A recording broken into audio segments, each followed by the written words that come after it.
So ആപ്പിളിൻ്റെ upcoming terror update ആയിട്ടുള്ള 18.2 update. ഈ ഒരു അപ്ഡേറ്റ് ഇനി ഏതാനും മണിക്കൂറുകൾക്കുള്ളിൽ തന്നെ iOS 18 സപ്പോർട്ടഡ് ആയിട്ടുള്ള എല്ലാ ഡിവൈസുകളിലേക്കും നമുക്ക് റിലീസ് ആകുന്നതായിരിക്കും. അപ്പോൾ ഇന്നത്തെ ഈ ഒരു വീഡിയോയിലൂടെ 18.2 അപ്ഡേറ്റ് നിങ്ങളുടെ ഡിവൈസുകളിൽ നിങ്ങൾ ഇൻസ്റ്റാൾ ചെയ്യുന്നതിന് മുന്നേ നിങ്ങൾ മസ്റ്റായിട്ടും അറിഞ്ഞിരിക്കേണ്ടതും ചെയ്യേണ്ടതുമായിട്ടുള്ള കുറച്ച് കാര്യങ്ങളാണ്. ഇത് ഫോളോ ചെയ്യുകയാണെന്നുണ്ടെങ്കിൽ തീർച്ചയായിട്ടും നിങ്ങളുടെ ഓവറോൾ ഇൻസ്റ്റലേഷന് ശേഷമുള്ള നിങ്ങളുടെ യൂസേജ് കുറച്ചും കൂടെ ബെറ്റർ ആയിരിക്കും. പ്രത്യേകിച്ച് പെർഫോമൻസ് ആൻഡ് ബാറ്ററിയിലുണ്ടാകുന്ന ഇംപ്രൂവ്മെൻറ്റ്സ് നിങ്ങൾക്ക് വളരെയധികം മനസ്സിലാക്കാൻ സാധിക്കുന്നതായിരിക്കും. So without any further due let's get start. So ആപ്പിളിൻ്റെ 18.2 എന്ന് പറയുന്ന ഈ ഒരു update it's going to be one of the major റിലീസുകൾ. രണ്ടാമത് നിങ്ങൾക്ക് ലഭിക്കാൻ പോകുന്ന ഈ ഒരു അപ്ഡേറ്റ് സൈസ് എന്ന് പറയുന്നത് ഇതിപ്പം ഡെവലപ്പർ ബേറ്റയാണ് റൺ ചെയ്യുന്നത്. അതുകൊണ്ടാണ് നിങ്ങൾക്ക് ഈ ഒരു 7.45 GB അല്ലെങ്കിൽ 8 GB അടുത്ത് ഈ ഒരു അപ്ഡേറ്റ് സൈസ് കാണാൻ സാധിക്കും. എന്നാൽ നോർമലായിട്ടുള്ള വരാൻ പോകുന്ന റിലീസ് എന്ന് പറയുന്നത് മിക്കവാറും 1 അല്ലെങ്കിൽ 1.5 GB ഡിപ്പെൻഡിങ് ഓൺ ഡിവൈസുകളുടെ മോഡൽ അനുസരിച്ച്. ഇതിപ്പം 16 Pro ആണ് നമ്മൾ യൂസ് ചെയ്യുന്നത്. ഇനി 18.2 എന്ന് പറയുന്ന ഈ ഒരു അപ്ഡേറ്റിൽ ആപ്പിൾ മേജറായിട്ടുള്ള കുറേ AI apple intelligence features introduce ചെയ്യുന്നത്, എസ്പെഷ്യലി മാജിക് വാണ്ട്, ജെനിമോജി, അതുപോലെ തന്നെ ചാറ്റ് GTPയുടെ ഇൻറ്റഗ്രേഷൻ ഇത് സിറിയിലേക്കൊക്കെ കൊണ്ടുവരുന്നു. സോ അങ്ങനെയുള്ള മേജർ ചേഞ്ചുകൾ ഈ ഒരു അപ്ഡേറ്റിൽ നമുക്ക് കാണാൻ സാധിക്കും. എന്നാൽ ആപ്പിൾ ഇൻ്റലിജൻസ് ഫീച്ചേഴ്സ് സപ്പോർട്ട് ചെയ്യാത്ത ഡിവൈസുകളിലും ആപ്പിൾ കുറേയധികം മാറ്റങ്ങൾ കൊണ്ടുവരുന്നുണ്ട്. എസ്പെഷ്യലി UI ചേഞ്ചസ്, UI എലമെൻറ്റ്സിൽ വരുന്ന പോകുന്ന കുറച്ച് ചേഞ്ചസ്, അതോടൊപ്പം സെക്യൂരിറ്റി പാച്ചസ്, ബഗ് ഫിക്സുകൾ, പെർഫോമൻസിലും ബാറ്ററിയിലും നമുക്ക് അത്യാവശ്യമായിട്ട് വേണ്ട ഒരു കാര്യമാണ്.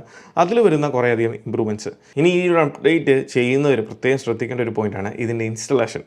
കാരണം കറൻറ്റ്ലി നിങ്ങൾ 18.1.1 അപ്ഡേറ്റ് ആണ് റൺ ചെയ്യുന്നത്. അതിൽ കുറേയധികം ബഗ്ഗുകളുണ്ട്. എസ്പെഷ്യലി ഞാൻ കോമൺ ആയിട്ട് കാണുന്നൊരു ഇഷ്യൂ ആണ്. കുറേ യൂസേഴ്സ് റിപ്പോർട്ട് ചെയ്തിട്ടുണ്ട്, ഞാനും പേഴ്സണലി എക്സ്പീരിയൻസ് ചെയ്തൊരു കാര്യമാണ്. ഫോൺ നമ്മളിങ്ങനെ ലോക്ക് ചെയ്ത് വെറുതെ എവിടെയെങ്കിലും വെച്ചാൽ പോലും ചുമ്മാ ഇരിക്കുന്ന ടൈമിൽ ഫോൺ യൂട്യൂബിൽ നമ്മൾ എന്തെങ്കിലും പ്ലേ ചെയ്തിട്ടുണ്ടെന്നുണ്ടെങ്കിൽ ആ ഒരു യൂട്യൂബ് വീഡിയോ അങ്ങ് ചുമ്മാ സ്റ്റാർട്ട് ചെയ്യുവാണ്, വീഡിയോ പ്ലേ ചെയ്യാൻ തുടങ്ങുവാണ്. സോ ഇതുപോലെയുള്ള കുറച്ച് ബഗ്ഗുകൾ 18.1.1 നമ്മൾ ഫേസ് ചെയ്യുന്നുണ്ട്. അതുപോലെ തന്നെ ബാറ്ററി കുറച്ചധികം യൂസേഴ്സിന് കൺസേൺസ് ഉണ്ട്. തീർച്ചയായിട്ടും ചില ഡിവൈസുകളിൽ കുഴപ്പമില്ലാതെ പെർഫോം ചെയ്യുന്നുണ്ട്, ചില ഡിവൈസുകളിൽ എന്നാൽ വൻ ശോകമാണ്. ഇപ്പം ഞാൻ യൂസ് ചെയ്തുകൊണ്ടിരിക്കുന്ന iPhone 16 Proയിൽ വലിയ കുഴപ്പമില്ല എന്ന് പറയാനേ സാധിക്കത്തുള്ളൂ. അത് ആദ്യം ലഭിച്ചിട്ടുള്ള ആ ഒരു ബാറ്ററി ബാക്കപ്പ് ഒന്നും എനിക്കിപ്പം ലഭിക്കുന്നില്ല. അതുകൊണ്ട് തന്നെ നല്ലൊരു പ്രതീക്ഷയുണ്ട് ബാറ്ററിയുടെ കാര്യത്തിൽ ഇമ്പ്രൂവ്മെൻറ്റ്സ് ഉണ്ടാകാനുള്ള ചാൻസസ്. ഇനി ഇതിൻ്റെ ഇൻസ്റ്റലേഷനിലേക്ക് വരുമ്പോൾ ഇതൊരു മേജർ അപ്ഡേറ്റ് ആണ്. സോ ഇപ്പം നിങ്ങൾ കറൻ്റ്ലി യൂസ് ചെയ്യുന്ന ഡിവൈസിൽ, അതായത് ഇപ്പം കറൻ്റ്ലി ഉള്ള അപ്ഡേറ്റിൽ നിങ്ങൾക്ക് ഇഷ്യൂസ് കാര്യങ്ങളൊക്കെ നിങ്ങൾ ഫേസ് ചെയ്യുന്നുണ്ടെങ്കിൽ തീർച്ചയായിട്ടും നിങ്ങൾ iTunes ഉപയോഗിച്ച് ചെയ്യുക. ഇനി ഈ ഒരു iTunes മാക്കിലും വിൻഡോസിലും, മാക്കിൽ പ്രീ ഇൻസ്റ്റാൾഡ് ആണ്, അതിനുവേണ്ടി നമ്മൾ സെപ്പറേറ്റ് iTunes ഒന്നും ഡൗൺലോഡ് ചെയ്യേണ്ട ആവശ്യമില്ല.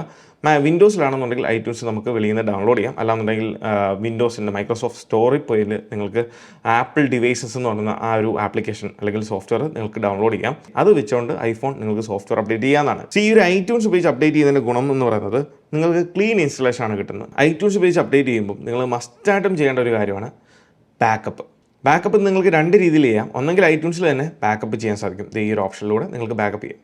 ഇനി അല്ല, ഫോട്ടോ വീഡിയോ ഇമ്പോർട്ടൻ്റ് ആയിട്ടുള്ള കാര്യങ്ങൾ മാത്രം മതി എന്നുണ്ടെങ്കിൽ നിങ്ങൾക്ക് വിൻഡോസിലാണെങ്കിൽ 3U Tools എന്ന് പറഞ്ഞ ഈ ഒരു സോഫ്റ്റ്വെയർ ഉണ്ട്. അതുപോലെ തന്നെ നമുക്ക് iFunbox എന്ന് പറഞ്ഞ സോഫ്റ്റ്വെയർ മാക്കിനുണ്ട്. ഇതെല്ലാം ഫ്രീ സോഫ്റ്റ്വെയർ ആണ്. ഇത് ഉപയോഗിച്ചുകൊണ്ട് നിങ്ങൾക്ക് വേണ്ട കാര്യങ്ങൾ മാത്രമായിട്ട് ബാക്കപ്പ് ചെയ്ത് വെക്കാം. ബാക്കപ്പ് ചെയ്തതിന് ശേഷം മാത്രമേ നിങ്ങൾ ഇത് അപ്ഡേറ്റ് ചെയ്യാവുള്ളൂ. കാരണം ഇൻ കേസ് ഇത് ബ്രിക്ക് ആയി കഴിഞ്ഞാൽ, അപ്ഡേറ്റ് ചെയ്തുകൊണ്ടിരിക്കുന്നതിൻ്റെ ഇടയിൽ ഇത് സ്റ്റക്ക് ആയി കഴിഞ്ഞാൽ ഡേറ്റ പോകാനുള്ള ചാൻസസ് ഉണ്ട്.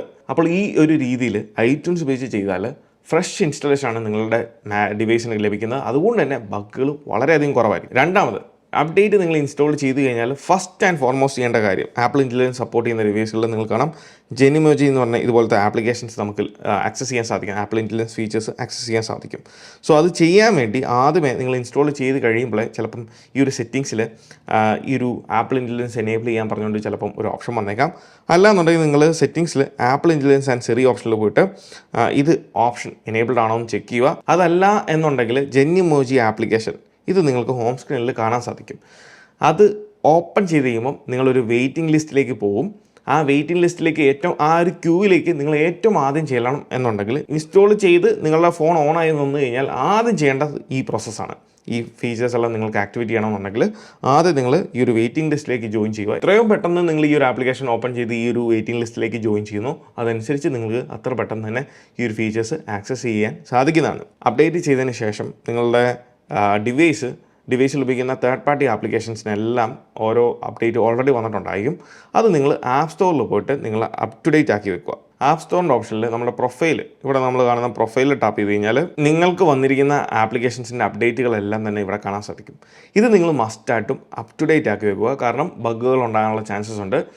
നിങ്ങൾ ഉപയോഗിക്കുന്ന ആപ്ലിക്കേഷനും വരുന്ന സോഫ്റ്റ്വെയറിനും ആയിട്ട് പാരലായിട്ട് അപ്ഡേറ്റ് ചെയ്ത് വെച്ചാൽ ബഗ്ഗുകൾ കുറഞ്ഞിരിക്കും. ആൻഡ് റീസെൻ്റ്ലി ആപ്പിൾ മ്യൂസിക്കിൽ നിങ്ങൾ സബ്സ്ക്രൈബ് ചെയ്തിട്ടുണ്ട് എന്നുണ്ടെങ്കിൽ നിങ്ങൾക്ക് കുറച്ച് പുതിയ കാര്യങ്ങൾ കൊണ്ടുവന്നിട്ടുണ്ട്. ആപ്പിൾ ഇപ്പോൾ റീപ്ലേ 2024 ആപ്പിൾ മ്യൂസിക്കിൻ്റെ റീപ്ലേ ആപ്പിൾ കൊണ്ടുവന്നിട്ടുണ്ട്. സോ ഇത് കഴിഞ്ഞ ഒരു വർഷമായിട്ട് നമ്മൾ കേട്ടുകൊണ്ടിരിക്കുന്ന, നമ്മൾ ആസ്വദിക്കുന്ന സോങ്ങുകളുടെ എല്ലാം കളക്ഷൻസ്, നമ്മൾ ഏറ്റവും കൂടുതൽ ഏത് ആൽബമാണ്, ഏത് ആർട്ടിസ്റ്റിൻ്റെയാണ് പ്ലേ ചെയ്തേക്കുന്നത്, അതെല്ലാം നമുക്കിത് ഇവിടുന്ന് കാണാൻ സാധിക്കും. ടോപ്പ് ആർട്ടിസ്റ്റുകൾ, ഏതൊക്കെ പാട്ടുകളാണ്, അങ്ങനെയുള്ള കാര്യങ്ങളെല്ലാം നമുക്ക് ഇവിടെ നിന്ന് കാണാൻ സാധിക്കും. ഇത് ഒരു iOS 18.2ൻ്റെ ഫീച്ചറോ കാര്യങ്ങളൊന്നുമല്ല. ഇത് എല്ലായിടത്തും നിങ്ങൾക്ക് ആക്സസിബിൾ ആണ്. ഇപ്പം ഓരോ മാസത്തിലും നിങ്ങൾ ഏതൊക്കെയാണ് കേട്ടത്, എത്ര മിനിറ്റ് നിങ്ങൾ സോങ് പ്ലേ ചെയ്തു, ഇങ്ങനെയുള്ള കാര്യങ്ങളൊക്കെ നിങ്ങൾക്ക് ഇവിടെ നിന്ന് അറിയാൻ സാധിക്കുന്നതാണ്. ഇനി ഡിസ്പ്ലേ ഇഷ്യൂ, iPhone 13, 14 സീരീസിൽ ഡിസ്പ്ലേ ഇഷ്യൂ, ഇതിപ്പം എനിക്ക് തോന്നുന്നു ഒരു 2 വർഷമെങ്കിലായി കാണും നമ്മൾ ഈ കാര്യത്തിനെ പറ്റി സംസാരിക്കാൻ തുടങ്ങിയത്. കാരണം നമ്മുടെ ചാനലിൽ 4-5 തവണ ഡീറ്റെയിൽ വീഡിയോ ഡിസ്പ്ലേ ഇഷ്യൂവിനെ പറ്റി ചെയ്തിട്ട് തന്നെയുണ്ട്. എനിവേ അതിനെപ്പറ്റി ഒരു കാര്യം പറയാനുള്ളത്, ഡിസ്പ്ലേ ഇഷ്യൂ ഒരിക്കലും സോഫ്റ്റ്വെയർ അപ്ഡേറ്റ് ചെയ്യുന്നതുകൊണ്ടുണ്ടാകുന്ന ഒരു കാര്യമല്ല. അതായത് സോഫ്റ്റ്വെയർ അപ്ഡേറ്റിൻ്റെ ചെയിൻ റിയാക്ഷൻ കൊണ്ടുണ്ടാകുന്ന ഒരു കാര്യമോ ഒന്നുമല്ല, ഹാർഡ്വെയർ ലെവലിൽ ഉണ്ടാകുന്ന ഒരു മാറ്റം അല്ലെങ്കിൽ കംപ്ലയിൻറ്റ് തന്നെയാണ് ഡിസ്പ്ലേ ഇഷ്യൂ. എസ്പെഷ്യലി 13, 14 സീരീസിലേക്ക് വരുമ്പം same display panels, same display കൺട്രോളേഴ്സാണ് യൂസ് ചെയ്തേക്കുന്നത്.